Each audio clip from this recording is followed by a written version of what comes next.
selamat datang di Story Kauri. Ini adalah channel kedua artikel YouTube.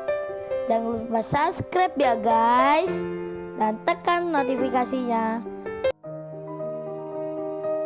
Kisah pemuda kaya, anak bos besar, pemilik 73 perusahaan, yang menjadi cleaning service. Episode 348. Kenshin yang datang tiba-tiba, bersama ayah dan mamanya, serta para kerabatnya, telah membuat Kaori panik sekali. Apalagi saat mamanya itu bilang, Kenshin kesini akan melamarnya. Sontak saja Kaori pun terkaget. Terkejutnya luar biasa, lalu dengan cepat-cepat, ia berganti pakaian, hingga meminta pada mamanya, untuk dibantu merias diri. Mamanya itu pun menyanggupi, menolong putrinya, yang lagi kebingungan, lagi salah tingkah pula. Bahkan senyumnya Kaori, belum hilang-hilang juga. Mamanya pun melihatnya, putrinya nampak bahagia, akan dilamar kekasihnya. Sementara itu, suasana di luar rumah sendiri, terlihat banyak orang yang penting yang turut datang ke sini. Di antaranya Pak Michael, Pak David, Pak Chandra, serta atasan yang lain, turut pula menghadiri acara lamaran di rumah ini. Melihat hal itu, Pak Henry senang sekali, hatinya pun bahagia. Beliau pun tak menyangka, kalau putrinya Kaori, akan mendapat pasangan dari anaknya bos besar, yang tak lain tuan muda. Kemudian tiba-tiba, Pak Henry jadi teringat, saat pertama bertemu Kenshin, yang kerja cleaning service. Pak Henry pun tersenyum, mengingat akan kejadian. Banyak pimpinan perusahaan, yang terkejut melihat Kenshin, cleaning service dipanggil tuan muda. Dan kini, setelah melewati beberapa waktu, Kaori putrinya, malah menjadi jodohnya. Pak Henry pun, mendapat banyak ucapan selamat, dari rekan-rekan kerjanya. Lalu kemudian terlihat, bos besar dan istrinya, serta Kenshin dan adiknya, kini sudah masuk ke dalam ruang tamu. Mereka disambut dengan hangatnya oleh para kerabatnya Kaori. Ramah tamah pun dimulai.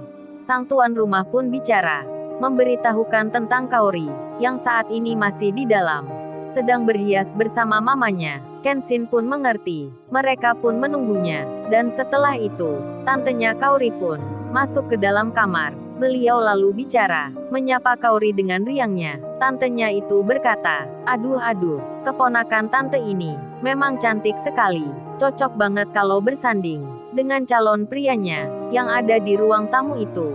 Tampan juga orangnya. Tante pun jadi senang. Sudah nggak sabar melihat, akan keponakan tante ini, cepat-cepat menikah, lalu punya anak. Tantenya pun tertawa. Kaori yang mendengar itu, jadi tersenyum-senyum, merona-rona mukanya. Kaori pun menjawab, bisa aja tante bicaranya, nikahnya aja belum, buru-buru punya anak. Dan Kaori pun tertawa juga. Tak berselang kemudian, ia pun selesai berganti pakaian. Selesai pula berhias dirinya. Kaori nampak cantik sekali. Setelah sampai di ruang tamu, Kenshin pun langsung terpesona, melihat kecantikan Kaori, yang berdandan seperti ini. Begitu pula dengan para kerabatnya. Demikian halnya dengan mamanya Kenshin sendiri. Beliau pun sampai bicara, lihat itu Nita, kakak ipar kamu, cantik sekali ya. Nita pun menjawabnya, dengan mengiyakan. Nita itu berkata, iya ma, Kak Kaori emang cantik. Dan semua pun merasa begitu. Hingga akhirnya, pertemuan pun digelar, pembicaraan akan dimulai. Kenshin melihat Kaori, begitu pula sebaliknya. Dan setelah beberapa saat, antar orang tua yang saling bicara, saling bertanya, keputusan pun dibuat, tentang waktu menikahnya. Nikahnya Kenshin dan Kaori, akan dilangsungkan, berada di bulan kedua. Tanggalnya tanggal 22, di tahun 2022. Semuanya pun senang, karena angkanya begitu cantik, sama seperti kedua pasangan ini, yang nampak serasi. Terlebih lagi, keduanya mempunyai nama depan yang sama. Kaori dan Kenshin jadi senang, meski hal itu agak mundur dari rencana, seperti yang dibilang Kenshin kemarin. Namun keduanya bisa menerima, dan Kaori di saat ini sudah resmi sekali bertunangan dengan Kenshin. Kemudian di waktu itu juga, di depan orang banyak, Kenshin memberikan kalung perhiasan yang dibelinya dari London, diberikan ke Kaori. Kenshin mengenakannya, memasangkan sendiri ke Kaori. Semua pun melihat itu. Kaori pun tentu saja menjadi bahagia sekali. Ceria wajahnya, Perasaannya begitu meninggi, senangnya tak bisa dijelaskan. Dengan ungkapan kata-kata, hingga kalung itu sudah dikenakan, Kaori semakin cantik jadinya. Kenshin pun melihatnya, dengan wajah tersenyum. Kaori pun juga sama, tersenyum pula ke Kenshin. Dan kebahagiaan itu, dirasakan oleh semua orang yang turut hadir di situ. Mama dan ayahnya Kaori, sampai tersentuh jadinya. Mamanya pun sampai sedikit menangis. Melihat putrinya nampak senang sekali. Dan hari ini adalah hari yang spesial sekali. Sebelum datangnya yang istimewa, yang nanti digelar di bulan kedua. Iwan pun juga sama, melihatnya dengan bahagia. Iwan pun tak menyangka akan bisa seperti ini, berada di sekitar orang-orang penting, orang-orang yang kaya, bahkan pemilik jabatan. Iwan yang kerjanya biasa ini, yang kerja cleaning service. Semenjak lulus sekolah pula, Iwan pun merasa beruntung sekali bisa mengenal Kenshin, teman kosnya itu, yang ternyata tak disangka anaknya orang kaya. Dan karena Kenshin pula, orang-orang kaya di sini, di dalam pekerjaan mereka, tak lagi memandang rendah pekerjaan cleaning service. Bahkan kini pun banyak tersenyum pada cleaning service yang dijumpai, yang lagi sedang bekerja. Kenshin pun membawa banyak perubahan, khususnya pada orang yang mengenalnya. Kemudian bos besar tiba-tiba bertanya pada Iwan, yang berada di tempat yang sama. Oh ya kalau gitu, Wan kamu kapan lamarannya? Kenshin kan sudah hari ini.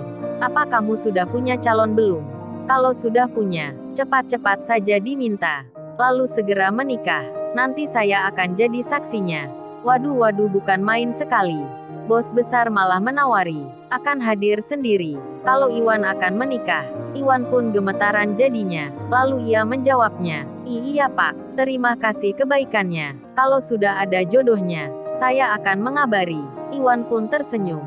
Demikian dengan bos besar. Dan di waktu ini, si Rena sendiri, pemilik restoran roti, serta Ririn pula, dan juga Rena Larazati, belum mengetahui perihal tentang Kenshin yang lamaran dengan Kaori. Tak berselang kemudian, acara di sini pun selesai. Bos besar dan istrinya, serta para kerabatnya, meninggalkan rumahnya Kaori. Hanya Kenshin dan Iwan yang tetap tinggal di sini. Setelah semuanya pulang, Kenshin bicara dengan Kaori. Kaori itu berkata, "Aa sayang, maafin aku ini ya. Kemarin malam aku marah ke kamu. Aku nggak tahu kalau hari ini ternyata kamu melamarku." Kenshin menjawabnya, "Iya Kaori itu nggak mengapa. Aku pun nggak marah sama kamu." Kenshin tersenyum melihat Kaori. Wajahnya juga senang sekali. Iwan pun melihat lagi Kenshin dan Kaori, yang nampak bahagia saat ini. Lalu tiba-tiba, di tengah hal yang demikian, Iwan mendapat telepon. Suara deringnya terdengar, sampai Kenshin dan Kaori melihatnya. Iwan lalu mengangkatnya, dan yang telepon itu bicara, "Wan iki aku bibimu. Koe cepet moleh yo dino iki. Simbo mulorole. Amergo kene gusuran. Dibujuki tuan tanah. Kabe sak deso kene tipu. Koe cepet moleh yole. Simbomu iki pesen." Yang artinya, "Wan ini aku bibimu. Kamu cepat pulang hari ini. Ibumu sakit nak, gara-gara terkena gusuran. Dibohongin tuan tanah. Satu desa kena tipu semua. Kamu cepat pulang ya nak. Ini ibumu pesan." Dan Iwan pun menjawabnya, dengan mengiyakan. Kemudian Iwan bicara ke Kenshin. "Bro sorry bro, aku harus pulang ke desa. Ibuku sakit bro. Jadi sekarang juga, aku harus ke stasiun kereta." Kenshin mendengar hal itu, sempat terkejut jadinya. Lalu, bagaimana kisah selanjutnya? Subscribe channel ini untuk episode berikutnya. Terima kasih. Jangan lupa ya guys, untuk kelanjutan ceritanya ada di channel Story Kaori. Jangan lupa subscribe ya guys, dan tekan notifikasinya